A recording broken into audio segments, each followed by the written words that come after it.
Hey, all my ride or dies. Welcome to our second Timeless Tuesdays. We'll see if that name sticks. I don't know. But welcome again. We're doing it again. So this is just going to be a timeless reading for all signs for whoever finds this message. Who knows what it's going to be about? We're just going to hang together, pull some cards, and see what pops up. Remember, it is still general, so only take the messages that resonate. If it doesn't fit or apply to your situation, leave it on the table. That part wasn't for you. Other than that, let's get into it. I hope you all are doing well. I feel like since the 4th, every day I wake up, there's some new disaster happening in this world, so goodness me.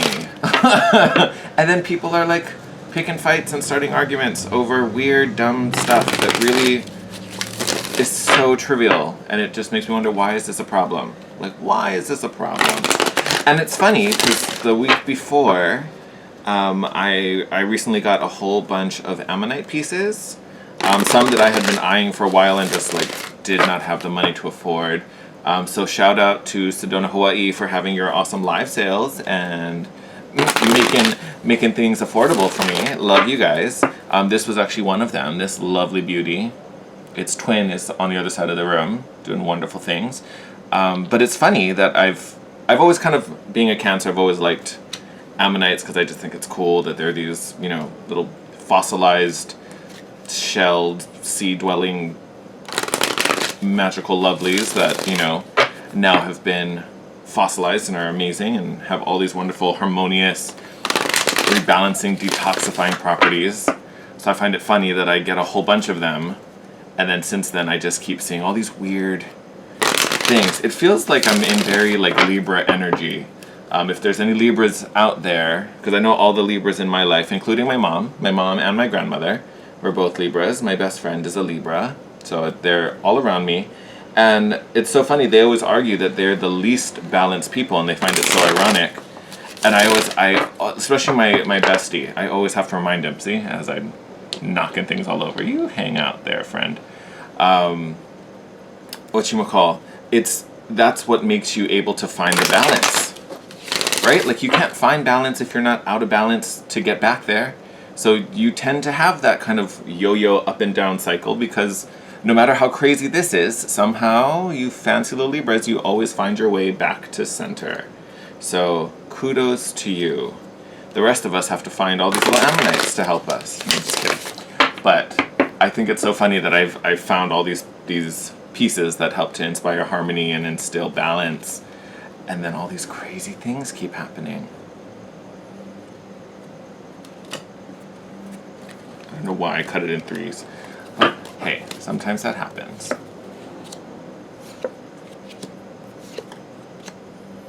Hey, I ain't mad at that at all. Oh, I'm not even looking at the camera. That actually wasn't too bad. Scooch those over. Alright, so fam, let's see what we have in the bottom of the deck before we get started. Queen of Pentacles. Yes, love this. So Queen of Pentacles showing up in the bottom, to me, tells me this is something we're all kind of trying to find, right? Queen of Pentacles, stable, abundant, also very caring because she's still a queen, so there's still that kind of lovey, making sure everything's all right, everything's safe, kind of attitude about it. But again, it is a card of manifestation and like I said, abundance, well-being, stability, security for sure. This is like uber mama bear. And then you look at the cards, definitely looks like we're on a journey to this versus us standing in this energy. I mean, you could turn on the news and see that. But here we have the death card, right? So transitioning out of one phase that is old, tired, no longer serving us, into something new and wonderful and beautiful. Hopefully it's an evolution, it's a growth, right? I'm sure it will be. Here we have the Empress. So uber energy of abundance, right, that we were talking about with the Queen of Pentacles. So abundance. This feels very new, right? Especially coming out after death, as one thing rots and fades away, growth comes out, right? Growth, abundance, new life springs forth. And also look how serene and peaceful she is. We'll see if we can we focus? There we go, right? like she's not super elated and smiling and beaming, but she's like just calm, one with everything.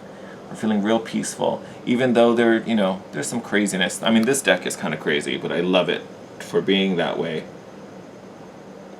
But right, like it's almost like there's madness all around, and she's like, I'm chill, I'm cool, I'm the Empress. What you gonna do? I'm chill. I love that. I actually really like picking that up. And then we have the Prince of Pentacles. So again, kind of denoting our way up to this, Prince up to Queen. And Prince of Pentacles is also a very slow moving energy, which not the greatest thing we want to hear right now, but it's very calculated. He's very smart, right? He's not a risk taker, so he has to plan everything out. There has to be a method to the madness. And the great thing is that no matter where the Prince of Pentacles steps, it's always a step forward, right? Where, let's say like the Prince of Wands, he may take 5 steps forward, but then may stumble and have to sit on the sidelines for a little bit as he heals and recovers before he goes on, or he might take those 5 steps and then find out they were in the wrong direction, and he's got to backtrack 3 steps, and so it depends. Do you want a slow, steady journey forward, or kind of a reckless journey that may get you there faster, it may get you somewhere else faster, you may hurt yourself along the way, so it's a little risk and reward. Looking at this, there is the reward out there, but the way to get there isn't going to be, an easy one and done. It's not going to be a quick, I want to say like get rich quick scheme. It's not going to play out that way. And I mean, even those don't play out that way either. So, food for thought. What else do we have going on in here? So underneath the Death card, we have the 8 of Swords. So feeling trapped, feeling like there's not much we can do, feeling like there's really no way out and we don't have a direct influence there. Yeah, of course we all want this abundance, but what am I going to do right now? I can't go get a better job. No one's hiring. Everyone's closed. Like, it's not a thing. I want to go visit family, or I want to explore and expand my perceptions, but no one's flying. All the countries are shut down. Like, so I get it. I hear you. I see it. This could even be like, I want to meet someone. I want to like find my soulmate and have the house and the kids and the blah, blah, blah, blah. How am I going to meet anyone during quarantine? I get it. There's a lot of obstacles right now. Are they permanent obstacles? No. Are there ways around a lot of those? In many ways, yes, actually. So we're going to talk about the rest of this. But know that with the 8 of Swords, it's not as permanent a block, or even as threatening and big as a block as we think. It's kind of like the easy answer to be like, oh, no, there's no way. It's not possible. Where the Prince of Pentacles has the time to sit and we're like, okay, I know I need to head in this direction. Obviously, I can't walk this way, but maybe there's a way around. Maybe there's like a window, so if I just wait here till 3, this fog clears up and I can get through this part as I move forward, right? He's going to plan this out. So it's going to take some planning. Again, it's not, everything isn't what it appears to be, right? Because here it looks like imprisonment when it's really not. It's a prison of the mind, right? Underneath the Empress, 6 of Pentacles, great energy. Again, just kind of being in the flow, kind of being in harmony, letting things happen. It does take a large amount of trust to play with this energy, right? Because you kind of have to just know what you send out is going to come back to you, and it will. One thing, I hope you guys can see it in the card. You can kind of see these. This is always reminds me of this, but like in this card, I remember the first time I saw it, I thought it was hula hoops, but they're these like serpentine dragons kind of swirling around their waists. That always makes me think of the idea that it comes back around. Like, it's just, they're kind of just swirling around the two of them, right? It's just, I'm going to fly over to this side, I'm going to come back on this side, and I'm going to go back over there, and it's going to come back. So what goes out eventually comes back in, right? You just kind of have to be open and allowing. And the more you obsess, the more you strangle, the more you hold on a lot tighter, the more you fear and resist, the harder that flow becomes, right? And it's kind of similar to what happens with the Ammonite. They're all about, in like feng shui and Chinese lore, they're all about increasing and balancing the flow of qi and balancing the flow of energy. Same way that, good luck and wisdom gets caught in the spirals and flows through, right? That's why they're such positive talismans in a way, especially in Chinese lore, because it's like all those years of good luck and blessings and good energy and good vibes have been kind of circling around in this shell for you to harness and use to balance your surroundings. Six of Pentacles is that energy of just kind of trusting in that flow.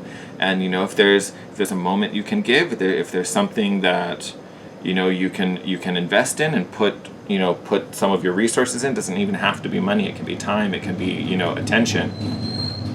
Sorry for that, motorcycle or whatever it is going by.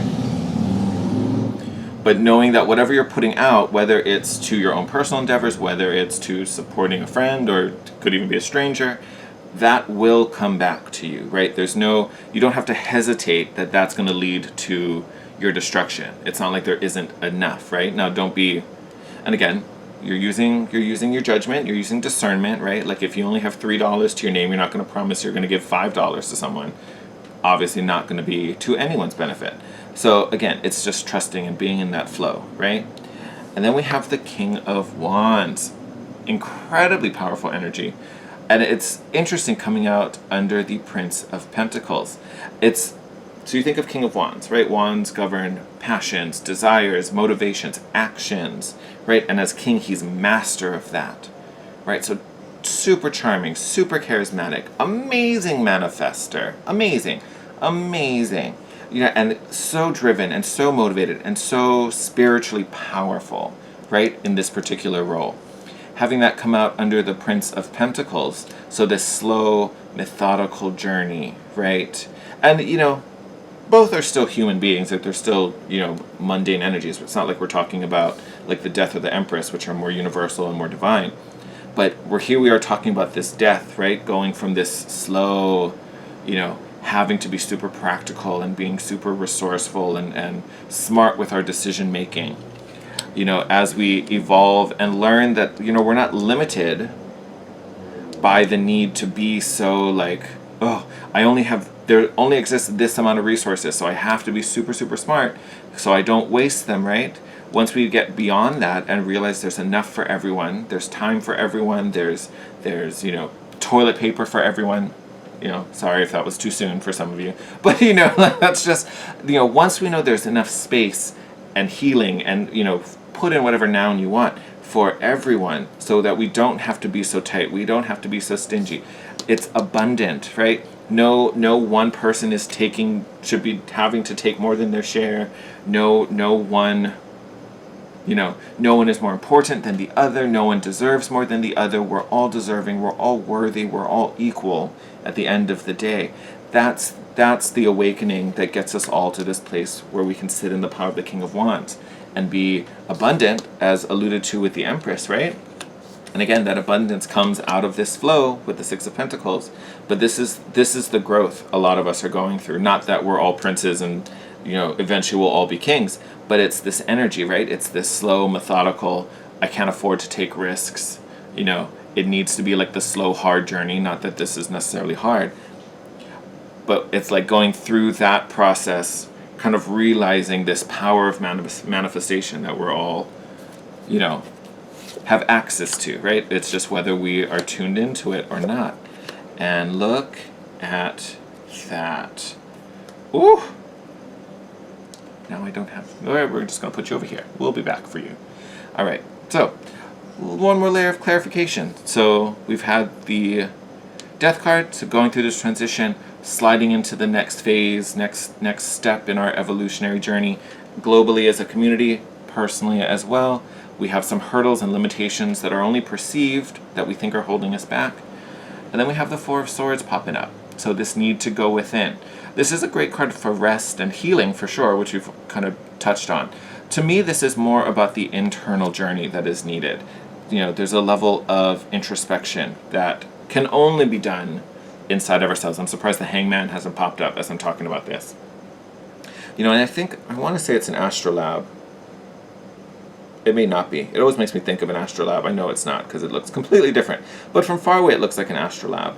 But it's this, you can see this instrument kind of hovering in front of his lap, to help navigate to find your way through the mind, right? And this is really for all of us. Like, as much as people like to say I'm woke, I'm da da da da, which I'm not taking away. You totally could be, but there's always more to awaken to. It's not like you've hit a level and like I can never be more enlightened than I am now. Everyone is constantly waking up, right? There's always more to that journey.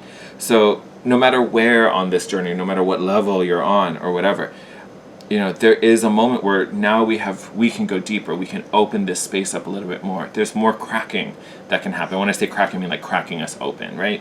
And it could be on multiple levels. For some of us, it may be heart chakra. For some of us, it could be sacral chakra and finding confidence and busting out of that, busting out of that meekness. It could be third eye chakra and finding out we have abilities or more abilities than we thought, or strengthening them and flexing our, spiritual muscle. Could be different for everyone, but that's part of the growth, is this new awakening, is this cracking open, so to speak. But again, that takes time and it takes stillness.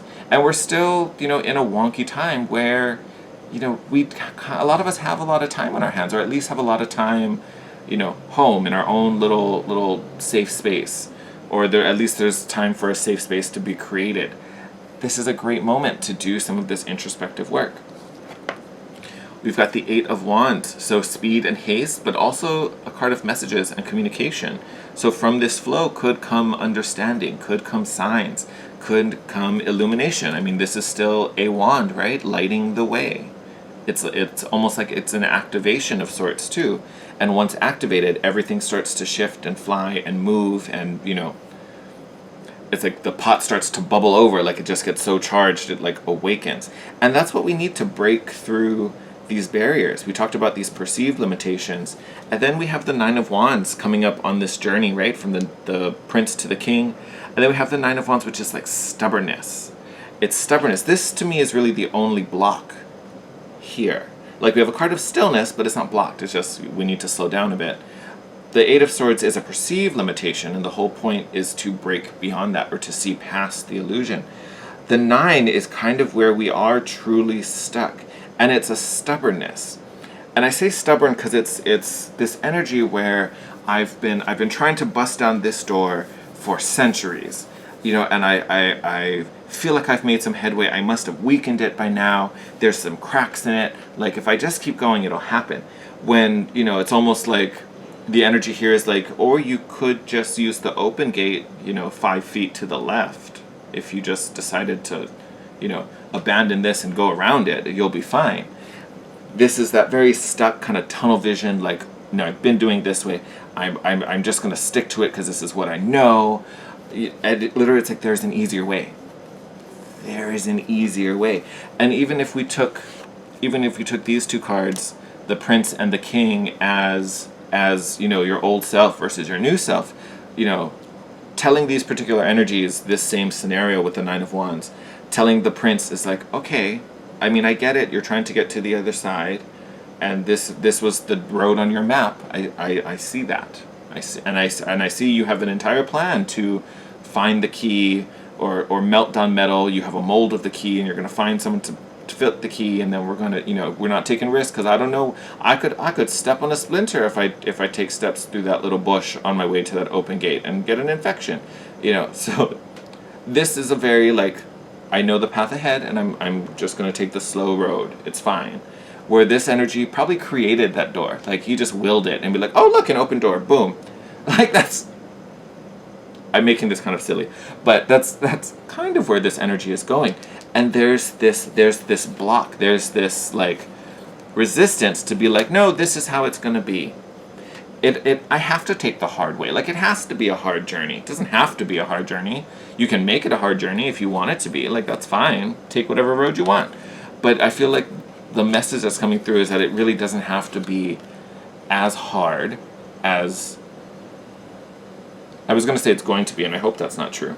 But it doesn't have to be as hard as it's perceived to be. But what it's going to take is this cracking, right? And depending on what type of journey we're talking about, if this is a personal one, then yes, it's really only involving you. If we extrapolate this out to what's going on in the world globally, like, one person cracking, not going to be enough. But, that always seems like such a daunting task, especially as one person, like, you watching this video, me giving this message. Like, that seems like such a daunting, what's the point? If one crack is not enough, what's the point of me cracking? You know what I mean? Like, that always becomes such a daunting task to people.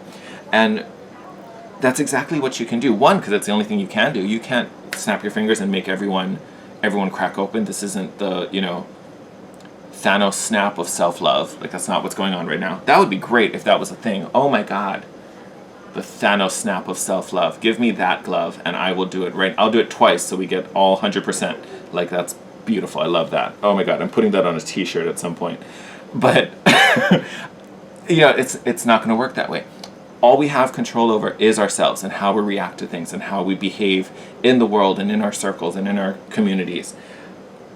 But if one person cracks and is open about it and it happens in front of people and you follow through with it, you have this epiphany and you shift your behavior in the world because of that, you become a small beacon of light that hopefully lights the way for someone in your circle. You become a spark, which causes someone else to crack. And then they create someone else to crack. And so on and so forth until, that one singular point of light. So that one wand in the center, that one point of light, creates 8 more.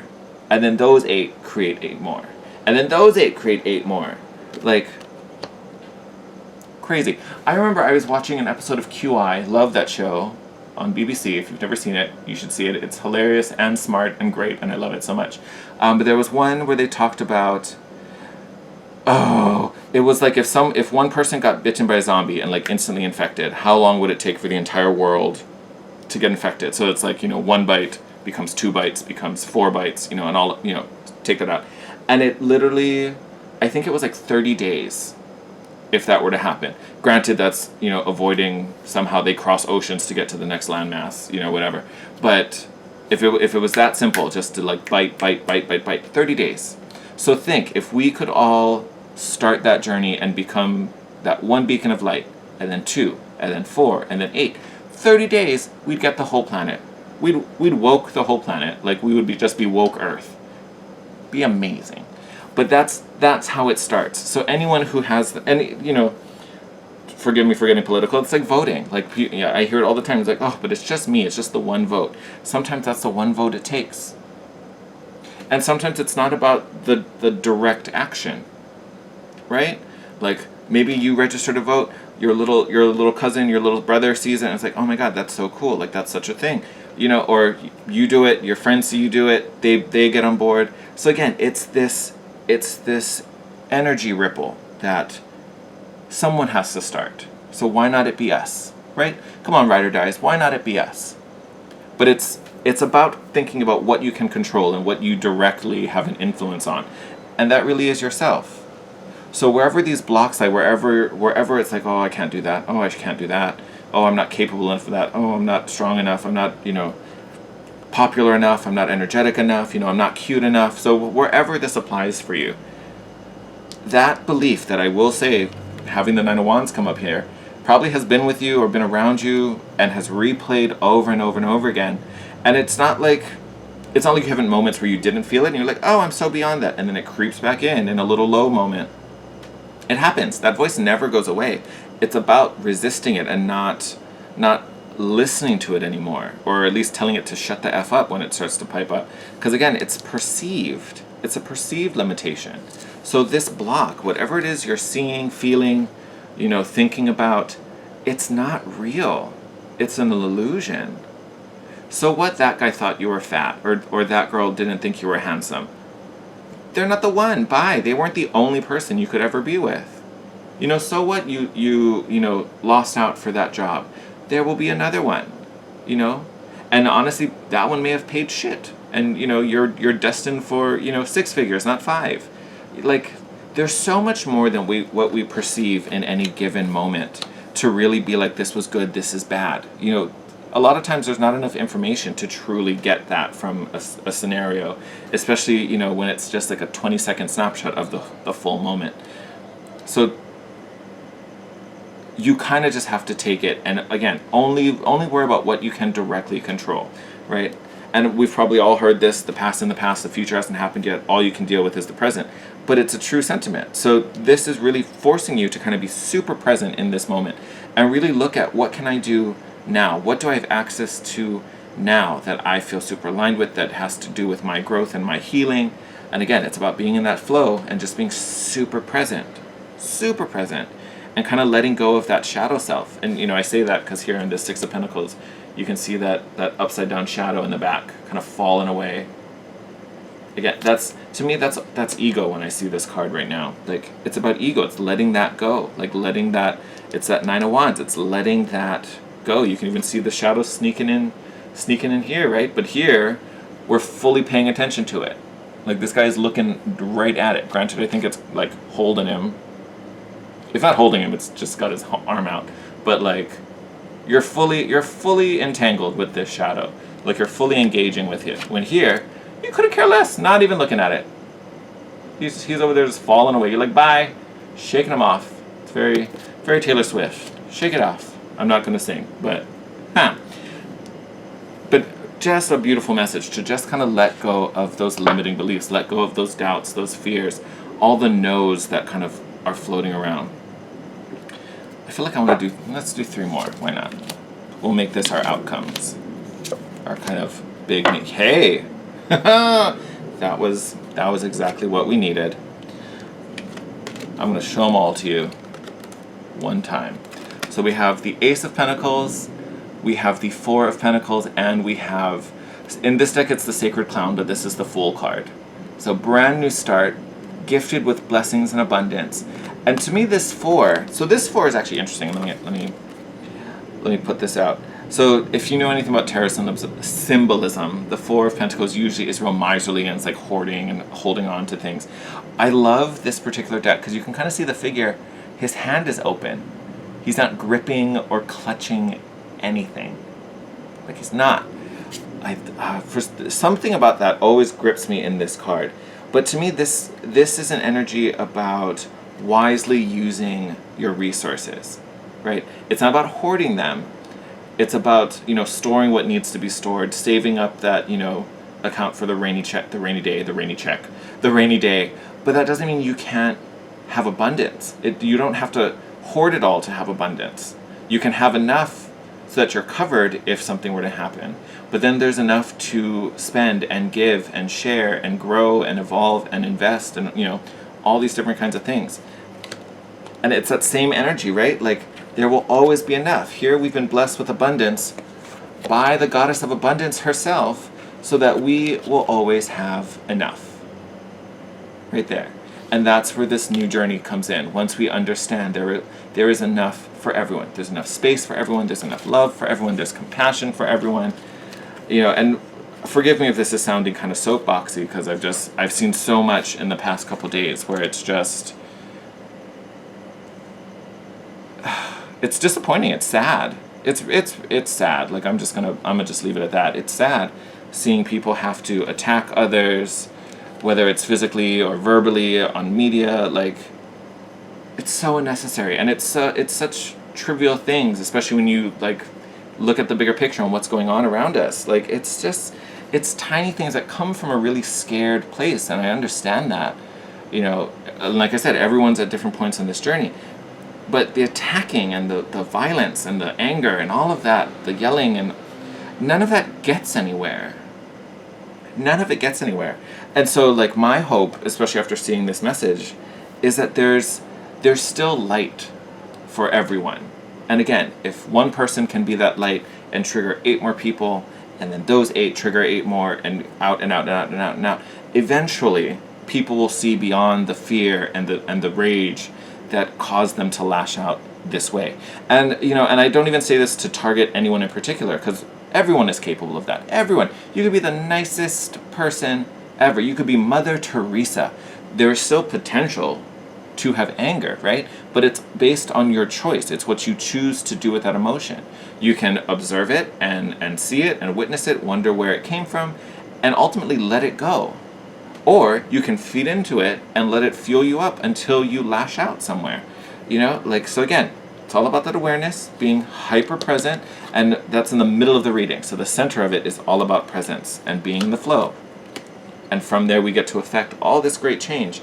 But we're sitting at this point where a lot of us, if not all of us, are trudging along like the Prince of Pentacles, hoping it gets better, waiting for it to get better, thinking I have to take the long road, because if I do something or say something or act up or, la da da da da da da da, it's gonna throw everybody off. And yes, if you're inflammatory and do something, totally. But it's about the choices we make. What do you do, right? Activism isn't always about picketing and throwing the first stone, right? Sometimes you get results that way. So I'm not trying to knock anything or combat anyone's method, but I'm just saying we as a collective have the opportunity now to inspire through whatever means. If we just take that chance, if we take that journey. For a lot of us, it's going to be about looking within and finding our place and finding what's important to us, what's meaningful to us, what we feel aligned to. And a lot of that's going to be through breaking down some of our own personal fears and personal battles and personal struggles, from childhood or growing up and, our early years and all of that fun stuff that, still kind of haunts us to this day, oogie boogies. But if we can break through that, what a powerful position we'll be. And then we get to start this new journey, hopefully together, collectively. I love this. Ooh, nice reading. All right, my lovelies, I will be filming this. Well, I did film it. It's done. Haha. Hopefully I will be uploading, I'll probably do it before I go to bed, so it'll happen sometime tonight. So it'll be up for Tuesday for most of us. I'm also going to film some of the Zodiacs tonight. I'll probably do a bigger chunk of them tomorrow. So those will slowly roll out as well. So stay tuned for those. I hope you're excited. Again, I'm trying to commit to this weekly situation. I hope you guys are liking our Timeless Tuesday whatever readings, whatever comes out. I'm enjoying them, so I hope you are as well. Sending you guys lots of love. Take care. You guys continue to be in my thoughts. Thank you for all the support. If you're new here, please think about subscribing and hitting that big old red button, joining our little family here, and just wishing you the best. I will see you next week, babes. Bye.